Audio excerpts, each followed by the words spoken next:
Bonjour Elayni, tu vas bien? Correct toi? Bien. Welcome to the Est-Sens Show. Thank you. Today I have a very special guest. Elayni is somebody that I met about 2 years ago. She's got many hats that she wears. That's true. But today we're going to really explore the aspect of her work where she helps us to understand ourselves better, where she kind of weaves the energy healing practices that she has into astrology. So Correct. The topic we're going to cover today is astrology and how it can be that roadmap back to ourselves. Mm-hmm. So can't wait to dive into it. My first question, I think, for you would be, when we think of astrology or when we talk to people about astrology, they usually think of fortune telling. Mm-hmm. And as I was telling you a bit earlier, as we were brainstorming a bit, astrology feels like this place, when I was reading the newspapers when I was young, that I read about it and my parents were like, stop reading this nonsense, Yeah. But how would you truly define what it is today? That's a good question. So astrology is both and. It is a blueprint, it is a roadmap, and it was also essentially created to be predictive, to be able to foretell the future. And so during the Mesopotamian era, when astrology was initially created, they followed the cosmology. They looked to the astronomy. They used maths and other scientific methods to start to trace the planets and to see what the impact will have upon the Earth. And so they started tracing this with cycles to see when will there be drought, when will there be flood, when will there be fire. And so it was actually created as a sense of being able to predict future events. During the Roman Empire, it became more of an internal process. And that's during the Hellenistic era. So during the Roman Empire, when the Romans sort of came about and when they took over, and then during the Greek, when they kind of conquered Greek or Greece within the, I think it's like 2nd BC, somewhere around there. Anyway, that was more a case of where they started to understand that they could actually use the astrology as a birth chart, as a blueprint, to be able to discern whether a king or a ruler would be a good king, because they were so heavily involved in the will of the gods. So this is where also the birth charts kind of came in, like Correct. seeing what you were born with, or like what were the cards you were born. Correct. Or Did the gods favor you? Yeah. Basically. To go in the direction that you wanted. Yeah. And so it became something that people were astrology back then was part of everyday life. Okay. It was a scholarly thing that people used to study, and you actually had to go to school, you had to study this, you had to learn about all the mathematical equations and everything that was attached to it and associated with it. And it was such a part of natural life that every single ruler, king, when to go to war, when not to go to war, will the gods favor you, won't the gods favor you? And so it really was a thing of, it's just so natural for them. And it's really interesting what you're saying right now, because I feel like the first time that I kind of went back to astrology and it made sense to me was with the moon and understanding that the moon runs into cycles. And Exactly. it's really sometimes hard to get people to relate to it, but then when you tell them the moon isn't the same every day, so there is some sort of cycle in the world, and then that's the entry point for me, is like getting people a bit more interested, because as I like to say, people think of it as being woo, but what you're saying is, what if you had a roadmap that would guide you into what you want to achieve? And Exactly. then if it could, instead of walking against the current, you would just walk in the direction that you should be walking, right? Exactly. And that's exactly it. And so it wasn't until the 17th century that astrology sort of essentially just became kind of like kicked out from, it just sort of ended up being a pseudoscience, branded as pseudoscience. And then, as you say, give or take around about the 20th century, people started looking at it from a entertainment perspective. Over time, it also became esoteric or hidden knowledge or woo-woo or associated with the occult. But it was actually something that was studied it was merged with the study of, theosophy? Theology, and then also with actual medical science. And it was only now later on that astrology was sort of branded as something that's, esoteric or woo-woo or weird or cultish, or, oh no, the planets can't predict this. And, look, the horoscopes in the newspaper. And But the truth is that as with the law of correspondence, as above, so below, as within, so without, everything is connected. We are all ultimately connected. So why would the planet not have an influence on you? Because at the time that you were born, the planets were at a very particular and specific place in the heavens. It has an imprint on you, who you are, how you walk through life, how you operate. It is an archetype that resides within you. It is a blueprint. It is a cosmic blueprint that gives you a very clear, concise, and deep understanding of who you are and what you've been born with and what you can use and how you can work with it. And I feel like it's so important even more nowadays in a world that gets you so distracted, where you could be doing so many things that are not aligned with what you want. Why not come back to this science? And what I really like about what you shared is in Ayurveda, which is like the sister science of yoga, we also see this as the macrocosm. So whatever is around us, so is the microcosm. So it is within. And I feel like sometimes we're so detached. We import food, we do so many things out of the cycle, and then we're like, but why am I sick? Or why is nothing working in my favor? And we become that victim instead of saying, actually, I've got a roadmap. And if I use this roadmap, it doesn't have to be 100% true, but why don't I start checking into it and understanding it? And maybe one thing I want you to, you spoke about the word esoteric, and I feel like it's being used again as this pseudoscience sometimes or outside of what is proven. Could we just explore that? What does it mean to you? So esoteric simply means hidden knowledge. Okay. It's not knowledge that's available to the public. It was taught in secret spaces or places or temples of study. So it just means that it's hidden wisdom or hidden knowledge. And so nowadays people are kind of like bringing esoteric more into a spiritual perspective to say that, well, we're bringing the hidden, forgotten knowledge that we have gained and gathered over centuries of existence. We are now bringing that forward into everyday life so that more and more and more people can actually start to work with and discover the hidden knowledge that is available to them. Okay. So yeah. And then I guess to get people watching right now, how can astrology actually help someone in times of change or challenge? Because I feel like when things are working out fine, we don't really care. But then when like things go really sideways or like things just don't work for us, then we want solutions. And then I feel, even for me, I'll be completely honest, at some point I would give less attention to astrology, but today it's like, it makes more sense. But at first, because I had challenges, but now it's like, no, because it helped me so much when things were going upside down. I feel like I'm going to use that when things go well also, because how about enhancing this? But anyway, got a bit sidetracked. So what would you say, or how could it help somebody who's going through change or any sort of like difficulty? Okay. So the first thing that I'm going to do is I'm going to give you an example so that there's an actual real tangible example of how this can support you. So I had a client a couple of days ago that came to me and said to me, I'm experiencing a lot of difficulties in my place of work. I had this one issue where there was a younger female colleague that spoke quite ill of me. She was very critical of me, and she created something there was just not a very nice environment within the work environment, and she felt very offended that her boss didn't speak up or stand up for her because she thinks that she's a very valuable employee. Okay, so that's the story.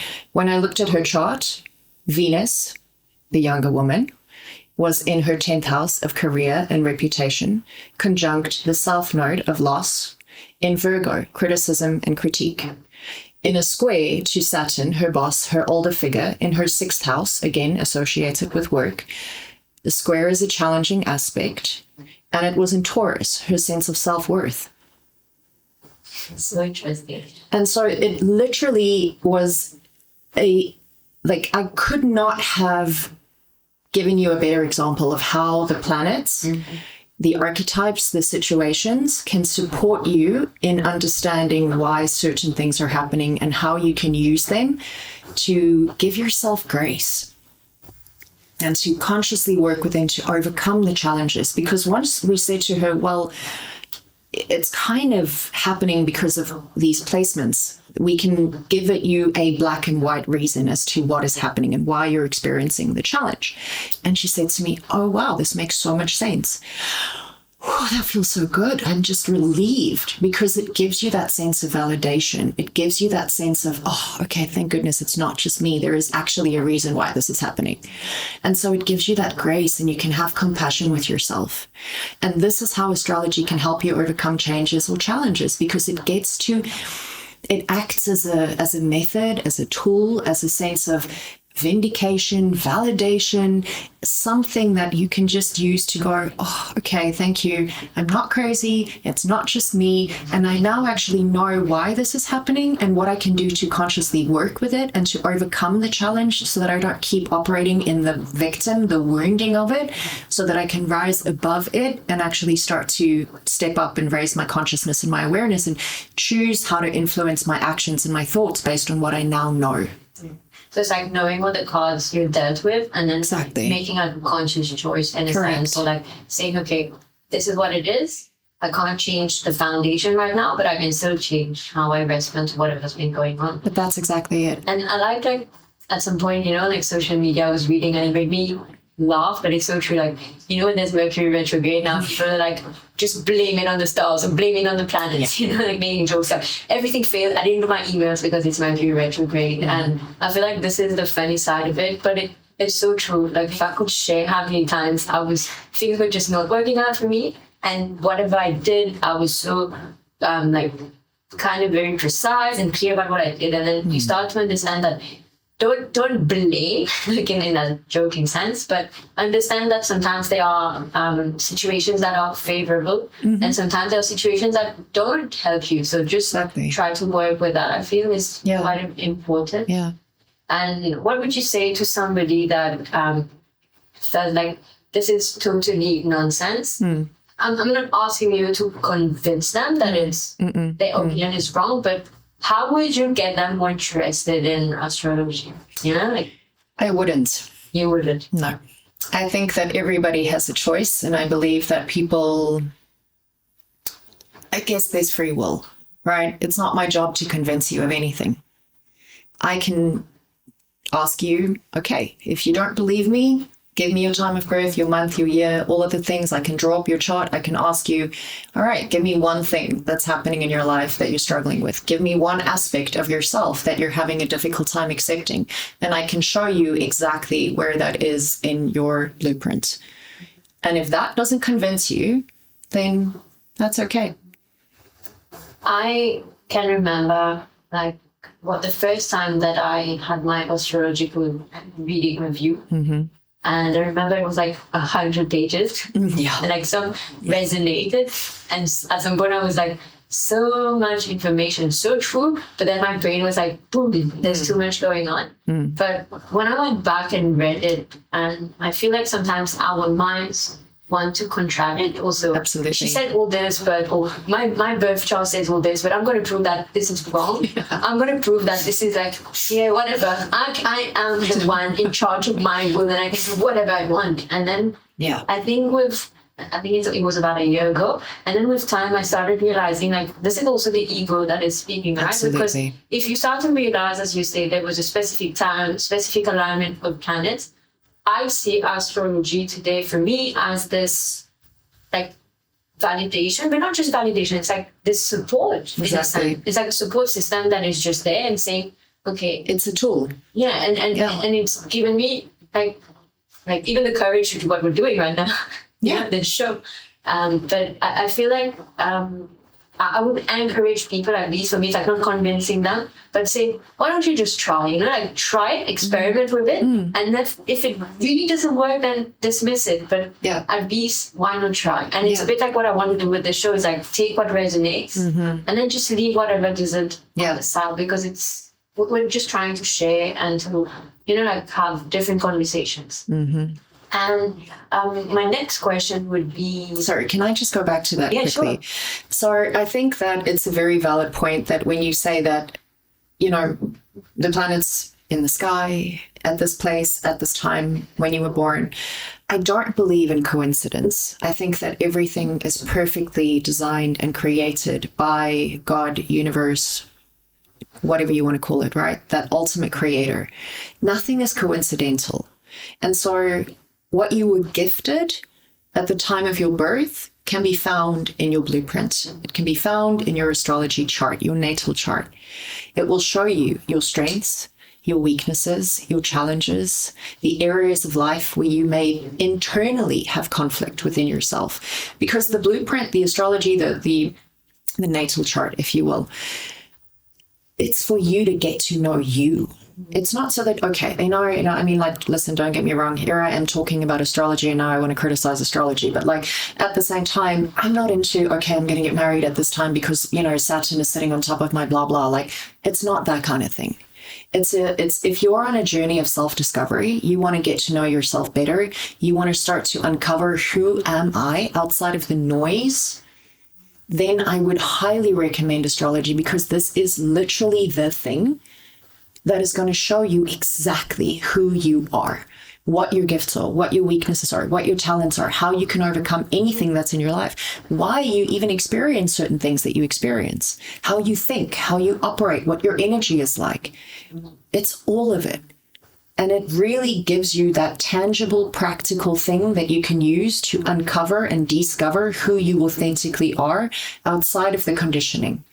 So it's a self-help, self-development tool. That's how I think of it. That's how I use it. I don't use astrology in the sense of, okay, yeah, so, like look at your birth chart. Okay, how many children am I going to have? When am I going to get married? Like, should I eat this chocolate? Like, it's not that. Okay. So I just want to clarify that. I really resonate with what you just shared, because I feel like once you start to understand yourself, and I love to say that to people, whether I'm doing yoga or talking about our personal lives, I feel like when you know your weaknesses, people come and point out your weaknesses, and I'm like, yeah, I know that, so what? Let's move on. And I feel like you get stronger out of it. But that's exactly it, because one, you're able to recognize what that weakness is. A lot of people don't. At least you can, that's the first step to anything, to healing, to growing, is one, being able to recognize, okay, this is something that I feel is less than optimal. I don't really like to use the word weakness, but I call it like a less than optimal expression. Once I'm aware of it, I can choose, okay, what is the higher expression of this? How can I consciously work with this? How can I grow this? How can I improve this? How can I expand on this so that it works for me versus against me, or, so that I kind of like constantly go against the grain. And the interesting thing is that in yoga philosophy and yoga spiritual texts, they talk about samskaras, which are these imprints that we carry into life, into this life. And then recognizing them earlier on, then you start to realize how you get sidetracked, or you get off track, or why you're trying in a direction that doesn't work. And I feel like you're totally right. For me today, I use all these tools together in a sense to guide and say, we've just got this amount of hours, right? 12 hours in a day. Let's say you sleep and you do all the different things that you need to do. And we live in a crazy world, for me, where you can get distracted in a minute. So easily. And especially now with social media and phones and everything. I mean, our attention span is like 3 seconds. We have less attention span than a goldfish. Exactly. Like, it's a problem. And wouldn't it be so nice to have something that guides us back to, what's the mission? What's the purpose? Where do I feel aligned? Where does it flow? And when it flows, It's so much easier. And I read this thing that says that, like, astrology is giving you the word forecast. There's a storm. You can't change the storm, but yet that either you cover up the place that you need to, or you choose how you're going to respond to that. And the choice of being able to respond is so important. And I feel like we're so into already having responded to whatever's been happening in life that we keep on running in so many directions, but we don't achieve much of what we want today. Yeah, because you're running in circles. And I feel like I read this thing that was saying, like, scrolling now is a new smoking, in the sense that you don't know what you're doing. That's actually a very good saying, Like, I think it's from the Minimalists, 2 guys from the United States. And I was like, this is so true. Whenever you don't know what you're doing, you just take out your phone, distract yourself. But then if you start to understand who you are and what's going on, I think that's the first principle, even into healing, but in making sense of what's going on. Because for me, Est-Sens was also born out of it, because at some point I questioned so many things around me, and I said I could just follow. or if I start questioning, then there must be answers, or there must be more questions. But how do I find them? And yoga, astrology, Ayurveda, that speaks also very similarly to everything that we're discussing came up. Maybe just like in like a few lines, but what kind of drew you to astrology? Was it like natural talent it just came, or is there like a specific event? Just naturally talented. No, I feel you are though, because sometimes you just spread out words and words and words. I'm like, she can't, in like 6 weeks we've been speaking, she can't do that much, or like it just makes sense all the time for her. So let me explain this from an astrological perspective. I have Uranus, the planet that rules over astrology, conjunct my midheaven, which is the highest point in my chart, my career, in Sagittarius, which is truth, learning, higher knowledge, philosophy, and spirituality, in the 9th house on top of that. So it makes sense that I would have a little bit of a, natural inclination towards astrology. Single Wi-Fi was like, correct. Content, come to me again. Instead of beaming me up, it's like beaming me down. Yes. The funny thing is I literally don't remember actually how I got into astrology to begin with. That's interesting. That's the wildest thing. I remember I've got a Gemini moon, so I'm naturally very curious and I love exploring and I love learning and I love diving down many rabbit holes and going into various topics of, anything really. Anything that piques my interest, I can go down that road and I can go as deep as I want to go. But I still to this day don't know how I stumbled upon astrology and why something in that just spoke to me. And I think I just had that natural sense of curiosity. And it just drew me in more and more and more. And once I started looking at a map and I started drawing up a map and I started going, oh, okay, like this is a chart. Oh, it's very easy to read. It felt natural to me. It felt very normal to me. And I think that it definitely is, again, like I have the planet that rules astrology in the highest points of my chart. So it's just something that I believe I have done in many previous lives. Yes, I do believe in past lives. I think that it's something that I may have, it's a soul gift, it's a soul talent, it's something that I have experienced and that I kind of brought forward into this lifetime to be able to share with people in a way that makes sense, that makes it easy, and the way that actually supports them in understanding how to work with it outside of just the plain predictive aspect. So that's how I got into it. And I just kind of love it. It just feels so natural to me. And I love to explore the different archetypes, the different planets. I call them archetypes because I believe that they are expressions of us and they live in us and through us. So yes. I would definitely say that you were born or you carried it into this life because so for the people watching, Elayni does like astrological readings from time to time and you can connect with her at some point for your reading. But I remember when you were talking about that, it just felt like, you were carrying it like you had so much experience for many lives, and I to believe in the fact that we, in this life, we carry stories. And usually, how we talk about genetics, say, oh, my parents didn't bless me, they gave me all these diseases. And I tried shifted the narrative a few times, telling people, how about saying that maybe your family carried in so many nice stories and how much there is in your DNA of knowledge, of wisdom that if you keep on following just a trend of study, learn, and fill up your brain, you don't have time to create the space for that learning. And I feel like, again, astrology can start to point out to your strengths. Mm-hmm. Of course, to your weaknesses, which I feel like can become your strengths, but to your strengths, to what you were dealt with again at birth, and how can you go and explore that more? But something that people also need to understand is that you actually chose your parents, your culture, your lineage, your country. You chose to be born at that exact moment in time. This isn't coincidental. Your soul, somewhere, wherever that somewhere is, decided to come in and go, okay, this is the experience that I'm going to have. This is the makeup that I'm going to have. These are the parents that I'm going to have. And when we come in, okay, we forget. Fair enough.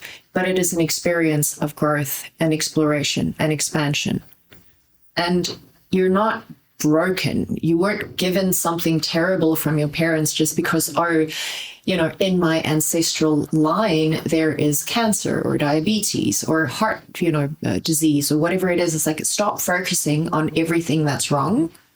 And start focusing on what's good. Exactly. What's supporting you and what you can. Exactly. I think what change you can create in the world, because everybody's so unique. And it goes back a bit to, numerology also, that says your birth date, your name, everything was chosen before. And whether you believe it or not, try to experiment with that.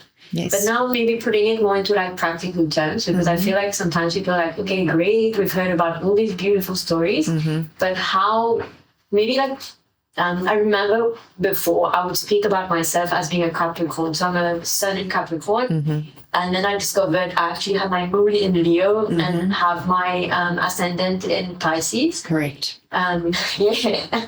It's all right, I did my homework. I know that by heart now, but I'm trying to say it properly for the recording. Great. But like maybe just, I think these are the great starting points and things that are more and more today into common culture. Okay. If I could say, how would you explain maybe these few terms? Like what is your sun, what is your moon, and what is your ascendant? Okay. Or like what are the first few things you would learn about your birth chart?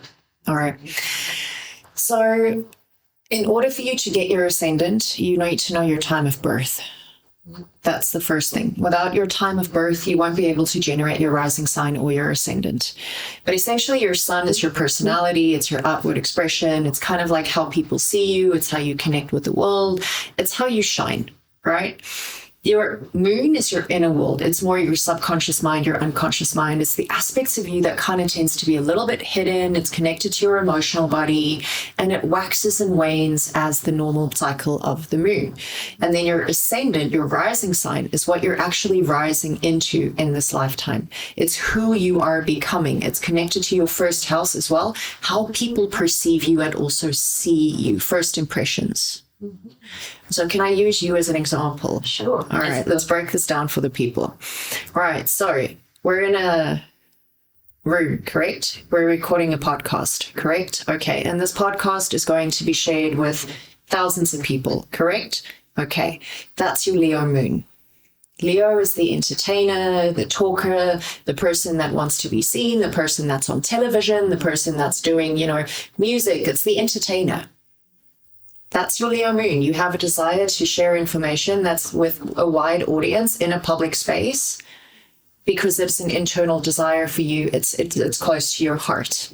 Capricorn, it's the effort that you put in. It's the hard work, the diligence, the patience, because putting this together isn't just a 10-minute thing, because there's editing and there's planning and there's writing and there's studying and there's, having to put everything into structure. That's the work ethic that you have, which is your Capricorn. Slow, steady, meticulous, and you're not afraid of making it happen because you understand that if I put in the energy, the time, the effort, I'm going to be able to help my little inner Leo shine forward. Pisces is the aspect of you that wants to talk about all the spiritual things and likes to have your place beautiful and, very lovely and looking pretty. It really reminds me of how that first time that I read my birth chart, and I remember I was at that point where everything that you just said, kind of, the first time I heard it, I was like, no, that's not me, I'm like, I'm so boxed into that certain Capricorn. I'm just responsible. I make jokes. People don't understand my jokes because I'm so serious. I take responsibility everywhere. And then, I read it again, and then I listened to you when we did that session of just understanding the chart, and I was like, but it's so true. Like spirituality has just, I know spirituality just has a word, being used all the time, but like really starting to understand the mysterious side of life and what are all these Eastern philosophies, or why am I being born to change so many things? And I remember I was like 25, 26 years old when it first happened, and I was like, I'm just going to brush this aside. Not going to happen. We're just going to stay very structured. You went to uni, you're just going to do one thing. And the questioning just became stronger and stronger. And as you said, even today, creating this, I like to say it's like, let's try to speak from the heart. Let's try to be completely honest and authentic. We make mistakes, so be it. It's going to be like a journey. I've really moved away from that perfectionist, like shadow aspect of the Capricorn as I understood this. But I can also see the other side of me that before, that was really so. I boxed myself for so long, and I prevented that side of me of exploring all the different facets of me, because I feel like the world has again told us you are this, define yourself. A bit like we were saying, like if I had to ask you to introduce yourself, I just said you have many hats, you do so many things. But today people want you to say, I do this in the society and this is a definition of me, and it doesn't really change. Yeah, the labeling. And I love how now if we think of everything that you shared about me, and then we did another session where we saw the progressive aspect of my chart. And I was like, this is another word again. It's like how from my birth now, what is happening right now and how is it going to transform even more? Because I feel like life is a journey, and it's so easy to get stuck into thinking that I'm this and I'm never going to change. Yeah, exactly. And if you look around you, everything changes. Change is actually the only constant, right? Exactly. And how do we today as human beings, I think we're human doings more, but human beings that trying to take that space and start to question. And I feel like these are one of the great tools. But then on the other end of that, I'd say if you meet somebody that is like really struggling, really going through a tough time, do you feel like sometimes when you come and you show them astrology as this, like roadmap or understanding, could it also be like overwhelming? Or like what I'm trying to get to is the sun, the moon, and the ascendant makes sense for me to go to, but could you see how it could be like overwhelming because of like 12 houses and so absolutely, yes. Of course it can be overwhelming. And where would you direct them in that sense? Not saying that astrology is like anything that we learn can be overwhelming, but where would you direct them, or how would you get them started? I guess that was my question. Yes. First thing is that obvious answer, go to an astrologer. All right. See Elayni. Come and see me. Actually, people are welcome to reach out. Sorry. But go and speak to an astrologer. Get somebody that can generate and draw up your chart for you. And if you're not somebody that wants to necessarily go down that path, then you can also simultaneously research, go to YouTube, go to TikTok, go wherever you need to go, all right? And then learn how and what platforms can I use to generate a free birth chart for myself. So what I like to do is I actually, for the people that work with me for the first time, I open up their chart and then I jump on a Zoom call with them and I say to them, okay, ta-da, this is your blueprint. Now, let me break it down for you and explain it step by step by step, because it is a lot of information. And if this is something that you're looking at for the first time, of course it's overwhelming. Because most people only think of astrology and they go, oh yeah, my sun sign, I'm Capricorn, or I'm a Libra, or I'm a Taurus, or I'm a whatever. They don't understand that there's other aspects at play. And so it's baby steps. So get an astrologer to draw up your chart, have them do a reading for you, and ask them specifically to speak to explaining a little bit about what is in the chart and how it relates to who you are, so that you can see what resonates, how it resonates, and how it responds to you. And then the other way would also be then to actually look at it yourself and to study. And so if you don't necessarily want to have your chart, but start with your, I would actually recommend having your birth chart, because that's ultimately going to be the thing that's really going to be unique to you. And it's going to give you the support that you need and explain a lot of different things. Because it's easy to go, okay, I can do research on what it means to be a Capricorn sun. Right? Okay, you're hardworking, you're loyal, you're stubborn, you are your work. You identify as your work. You can be lazy. You can, all the qualities, right? Positive, negative, whatever you want to call it. That's you. But that doesn't always resonate, because you have an internal world. You have a Venus, you've got a Pluto, you've got an aspect of you that's a teacher. You've got an aspect of you that's very stoic and very serious. You've got an aspect of you that's very mental and very analytical. You've got an aspect of you that's very emotional. That's your entire blueprint. And so when you actually start to understand this and work with this, but if you can get your chart drawn up and then look to the three places to start: your sun, what sign is it in, what house is it in? Then your moon, same, what's the sign or the constellation that it's in, and what house is it in? And then your rising sign. And then from there, you progress and you move into your personal planets, which would then ultimately be your Mercury, the way that you think, communicate, assimilate information, speak, learn, your innate curiosity. Your Venus, how you love, how you want to be loved, how you value yourself, how you express yourself. Where do you want peace? Where do you want harmony? How do you want more equality in your life? Your Mars is your energy. It's how, what you do. How do you go about your day? Should you be somebody that's very, let's say your Mars is in a fire sign, right? You've got a lot of energy. Sports, great idea for you. If your Mars is in a water sign, don't go running on the treadmill for 7 hours. You're not going to like it. It's not going to work for you. So once you understand how to actually work with these archetypes, it will give you a lot. Okay, let me give you an example. Right, Mars, it's your energy, it's your drive, it's how you move through life. It's it's that get up and go energy, right? It's very assertive, very straightforward, but it can be very arrogant, and it can be very aggressive, and it can be very immature. And these are all aspects that we all have. Once we become aware, again, awareness, level 1, awareness, am I operating from the shadow or the less than optimal expressions of this planet, or am I actually operating for the highest expressions of this planet? Once you know this, you can start to look at it and go, okay, what house is it in? What sign is it in?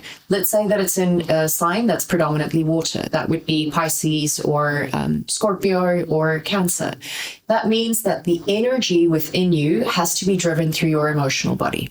You don't really do well when you want to put your energy behind something. It has to come from a place within you that has an emotional charge.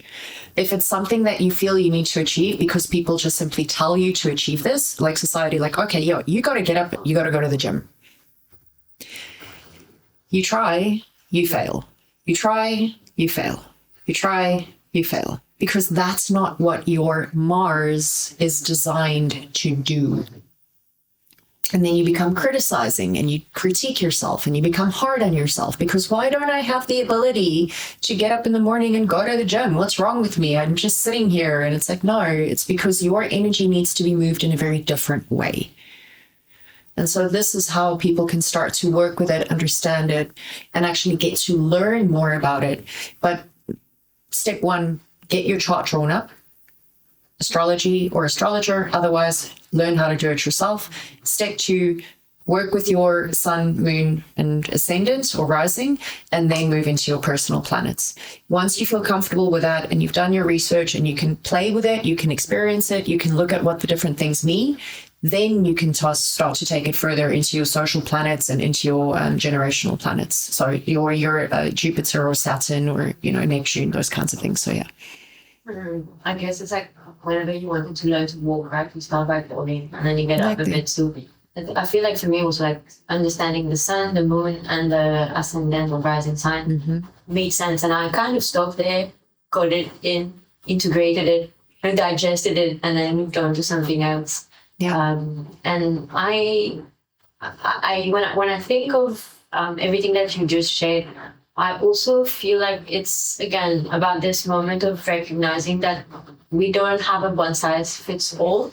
And I feel like we've been told we should fit in. We should just be like everybody else. Like you compare yourself to so many people. Correct. And then you put yourself down, and by recognizing this, you don't need astrology also to actually know everything about you. You can just sit at home, and if you're really a true observer, your life, your body, your daily life gives you kind of little tips, or I feel like insights. But then sometimes we've got so many things going on. I feel like when somebody comes and does a reading, or you just start to make sense of these things, like, yeah, actually, this is a pattern I've seen, and why not try to change and hope for like a better outcome, I'm guessing. And all this to say is that I've been there, which I'm the most logical person that I could think of, like 5 to 6 years back then. I would question everything of that. It's like, science didn't teach me this, uni didn't teach me this. But then as I started integrating all these tools, I feel like I've become so much stronger. So as we come to the end, and we've expressed many things, I feel what I'd like to share is, for me, that astrology is like this language. This astrologer that says Dane Rudyard, he says it's a language, and once you start to listen to that language, then the sky will speak to you. because I really feel that everything is actually about listening more and being aware. And sometimes that awareness is somebody else coming, taking your birth chart out and saying, listen, these things don't work for you. Let's try something different. Would you want to add anything on that, or like maybe share like a little something? Yeah, I do. I think astrology gives you the permission to be you. I like that. Because it takes away the noise, and it takes away the expectation, and it takes away the comparison. Because it shows you, this is you, you're unique, this is your makeup, this is what you are, this is your program, this is your coding, this is what you have to work with. You don't need to be like everyone else. It gives you permission to be you, instead of trying to be like everybody else, or trying to fit into society, or trying to bend yourself into the shape of becoming someone else. It gives you that free pass, like, hey, here's your free pass. You now officially get to be you. You now get to actually know who you are, because the whole purpose of this life is know thyself. It's all about know thyself. And astrology is something that can help you do that. Thank you so much for You're sharing. welcome. Thank you for having me. And it's been a pleasure. I feel like we could have continued that conversation for many more hours, but we'll close here. And I thank everybody for tuning in. So Est-Sens is really that space where we try to speak from the heart. We share about what is most interesting, at least for me, for us at this moment. And it's definitely a space where I want to invite people to un épisode de ressenti. Come to that sense of feeling, because we spend so much time in the mind. It's like feel, sense, and then decide from there. Because I feel like there is so much more to the world than what we see outside. So thank you, Elayni. Thank you for having me, Anya. Merci beaucoup. Merci pour toi. À bientôt.